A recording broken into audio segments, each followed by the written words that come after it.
Hey there, scientists. You're right on time. Welcome to the kitchen. Did you know that cooking and science go hand in hand? Today, we're going to look at different mixtures and reactions in science that could also be found in your everyday kitchen. Ready? Let's go. So there's two different mixtures. There's heterogeneous and homogeneous mixtures. And there are also two different reactions. There's physical reactions and chemical reactions. First, we're going to look at homogeneous mixtures and chemical reactions by making a cake. Here are all of our ingredients for our cake, and we're going to put them in this bowl. Here's our cake mixture, but in order to make a cake or even a mixture, we have to mix it up. So I already have one pre-mixed to show you guys what it looks like. So this is homogeneous because you can't tell the different parts that I put in here after we mixed it. Here you could see the butter, the eggs, the flour, but this one you can't see any of that, so that makes it a homogeneous mixture. So now we have to make our cake, and in order to make our cake we have to put it in the oven, and that applies heat. Here is our cake.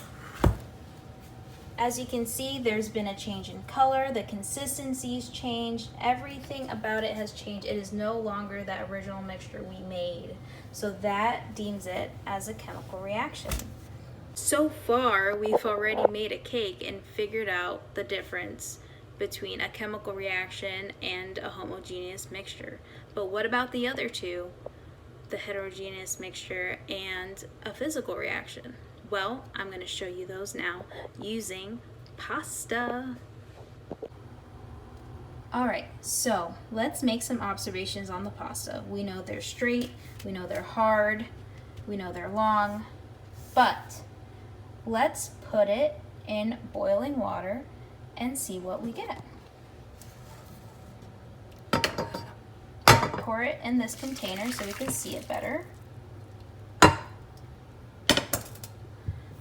Now this mixture of just the noodles and the water, you can see the separation between the two, so this makes it a heterogeneous mixture. Now we're looking at the physical changes between the noodle pre being cooked and post being cooked. So it did shrink, but if I give that noodle some time to where the water can evaporate out of it, it'll still be a noodle. It hasn't changed from one to the other. It could revert back with some differences, but mostly it's the same. Alright, scientists, well, I hope that you learned the difference between heterogeneous and homogeneous mixtures and the difference between a chemical and a physical reaction. And now it's time for me to eat some pasta and some cake and for you to keep learning on. Have fun!